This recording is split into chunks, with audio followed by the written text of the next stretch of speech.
Perkenalkan, nama saya Kurota Kyuni Azahra. Saya berasal dari Kota Pasir Pengarayan, Kabupaten Rokan Hulu. Di sini saya juga merupakan mahasiswa dari Universitas Riau, Fakultas Keguruan dan Ilmu Pendidikan, jurusan Ilmu Pendidikan, program studi PGSD, kelas PGSD 20B, dan merupakan angkatan 2020. Pada video kali ini, saya akan melakukan pengamatan terhadap lingkungan sekitar. Yang saya pilih untuk menjadi objek pada pengamatan kali ini adalah sungai yang ada di sekitar rumah saya. Adapun tujuan saya dalam melakukan pengamatan ini adalah untuk memenuhi tugas dari mata kuliah Ilmu Lingkungan dan Mitigasi Bencana yang diampu oleh Bapak Mahmud Al-Kusari, MPD. Di tempat tinggal saya ini ada salah satu sungai yang dahulunya digunakan oleh masyarakat untuk memenuhi kebutuhan sehari-hari, untuk minum, mandi, dan berbagai kegiatan lainnya. Namun kini, sungai tersebut tidak lagi layak untuk dimanfaatkan. Saya akan jabarkan permasalahan sungai yang ada di lingkungan sekitar saya.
Setelah melihat video pengamatan yang telah saya lakukan secara langsung tadi, maka di sini saya menyimpulkan bahwa sungai yang ada di tempat tinggal saya ini memiliki dua permasalahan lingkungan. Yang pertama, permasalahan pendangkalan sungai. Yang kedua, pencemaran air. Untuk lebih jelasnya akan saya jabarkan berikut ini. Yang pertama, pendangkalan sungai. Pendangkalan sungai adalah peristiwa yang terjadi akibat pengendapan partikel-partikel padatan yang terbawa oleh arus sungai. Partikel ini dapat berupa sampah dan yang terutama partikel tanah akibat erosi yang berlebihan. Pendangkalan sungai membawa banyak dampak buruk bagi makhluk hidup di sekitarnya. Yang pertama, penumpukan material padat di aliran sungai dapat mencemari kualitas air sungai dan mengancam bukan hanya kehidupan hewan dan tumbuhan air, tetapi juga manusia. Yang kedua, sedimentasi material di badan sungai akan mengurangi daya tampung dan mengubah aliran alami sungai, sehingga dapat menimbulkan bencana seperti banjir. Penyebab dari adanya pendangkalan sungai adalah yang pertama, pembuangan sampah ke sungai. Yang kedua, erosi material di bantaran sungai. Yang ketiga, degradasi tanah. Fenomena pendangkalan sungai dapat terjadi secara alami. Contohnya, pendangkalan akibat sedimentasi lumpur ketika musim hujan. Namun, sebagian besar pendangkalan sungai disebabkan secara langsung atau tidak langsung oleh aktivitas manusia. Fenomena pendangkalan sungai ini umumnya disebabkan oleh penumpukan beberapa material alami seperti tanah, pasir, atau lumpur. Namun juga disebabkan oleh hasil kegiatan manusia seperti pembuangan sampah ke sungai.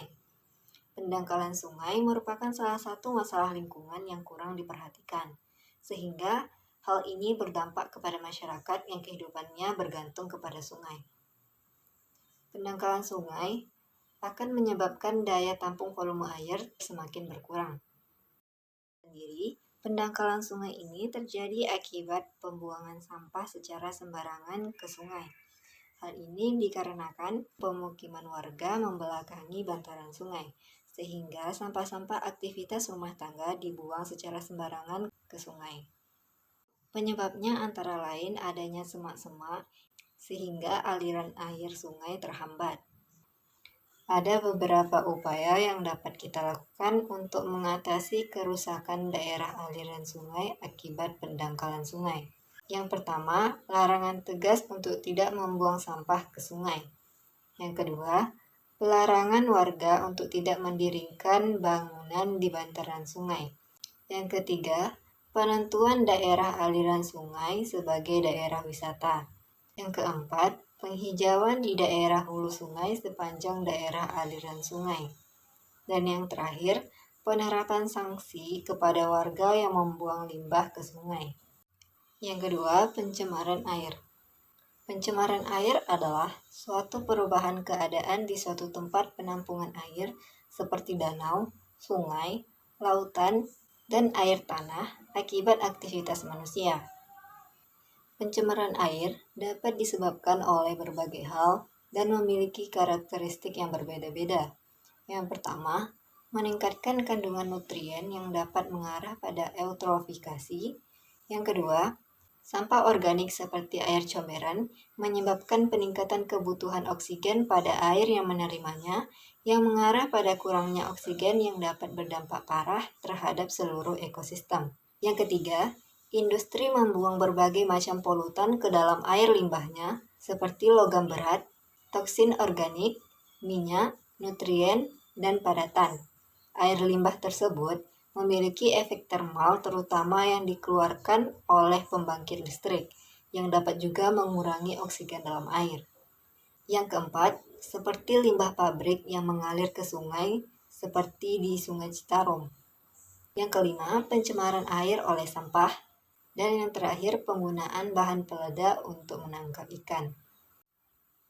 Dampak pencemaran air di lingkungan sekitar terbagi menjadi 4, yaitu dampak terhadap kehidupan biota air, dampak terhadap kualitas air, dampak terhadap kesehatan, dan dampak terhadap estetika lingkungan. Pertama, dampak terhadap kehidupan biota air. Banyaknya zat pencemaran pada air limbah akan menyebabkan menurunnya kadar oksigen yang terlarut dalam air tersebut, sehingga mengakibatkan kehidupan dalam air membutuhkan oksigen terganggu, serta mengurangi perkembangannya.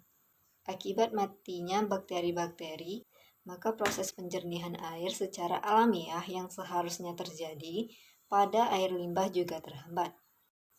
Dengan air limbah yang sulit terurai, panas dari industri juga akan membawa dampak bagi kematian organisme apabila air limbah tidak didinginkan terlebih dahulu. Yang kedua, dampak terhadap kualitas air tanah.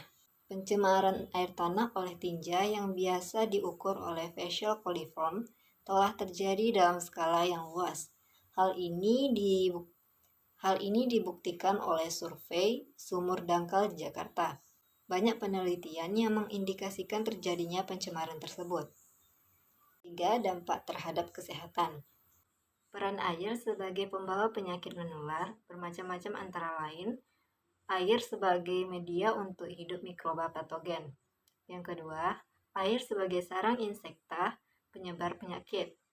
Yang ketiga, jumlah air yang tersedia tidak cukup, sehingga manusia yang bersangkutan tidak dapat membersihkan diri. Dan yang terakhir, air sebagai media untuk hidup vektor penyakit.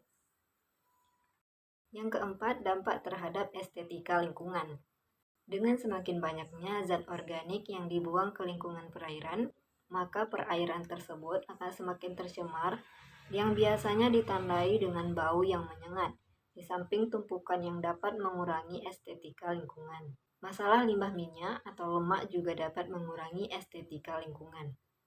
Banyak hal yang dapat kita lakukan sebagai cara untuk menanggulangi pencemaran air tersebut. Yang pertama, sadar akan kelangsungan ketersediaan air dengan tidak merusak atau mengeksploitasi sumber mata air agar tidak tercemar. Yang kedua, tidak membuang sampah ke sungai. Yang ketiga, mengurangi intensitas limbah rumah tangga. Yang keempat, Melakukan penyaringan limbah pabrik, sehingga limbah yang nantinya bersatu dengan air sungai bukanlah limbah jahat perusak ekosistem. Yang terakhir, pembuatan sanitasi yang benar dan bersih agar sumber-sumber air bersih lainnya tidak tercemar.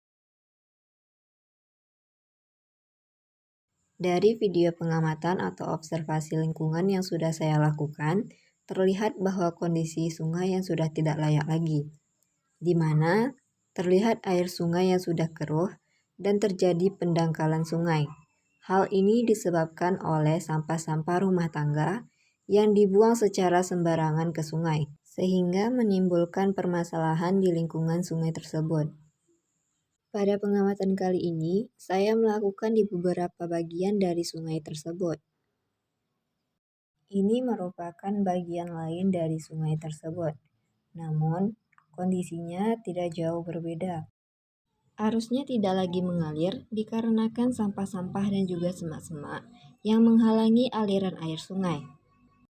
Ini merupakan lokasi terakhir dari pengamatan yang telah saya lakukan. Di sini kita bisa lihat bahwa semak-semak yang ada di lokasi ini lebih dominan dan juga ada tumpukan sampah. Hal inilah yang menyebabkan terjadinya permasalahan lingkungan. Baik, di sini saya akan memberikan kesimpulan terhadap pengamatan yang telah saya lakukan, yaitu objeknya adalah sungai yang ada di sekitar rumah saya. Sungai merupakan salah satu contoh dari ekosistem perairan. Sungai juga merupakan ekosistem perairan yang alami, yang merupakan buatan dari alam. Komponen yang ada di ekosistem sungai ini semestinya ada komponen abiotik dan juga komponen biotik. Namun karena pencemaran dan juga pendangkalan sungai ini terjadi, maka komponen biotiknya sulit untuk ditemukan. Permasalahan yang terjadi di sungai yang tidak jauh dari tempat tinggal saya ini terbagi menjadi dua, yaitu peristiwa pendangkalan sungai dan juga pencemaran air. Kedua hal ini telah saya jabarkan sebelumnya. Pada video kali ini juga saya sudah menjabarkan mengenai penyebab, dampak, dan juga upaya yang perlu kita lakukan meminimalisir ataupun mengatasi permasalahan lingkungan, yaitu pendangkalan sungai dan juga pencemaran air.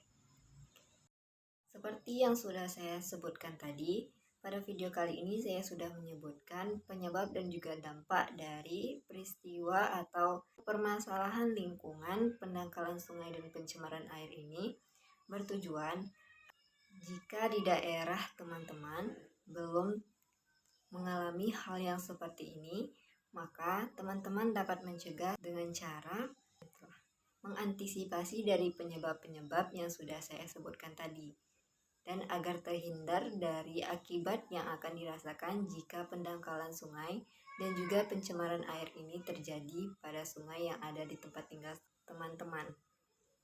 Untuk mengatasi pendangkalan sungai dan juga pencemaran air ini, diperlukan adanya kesadaran pada diri masing-masing masyarakat untuk memperbaiki, bekerja sama, memulihkan lagi kondisi sungai yang telah mengalami permasalahan lingkungan, pendangkalan sungai, dan juga pencemaran air.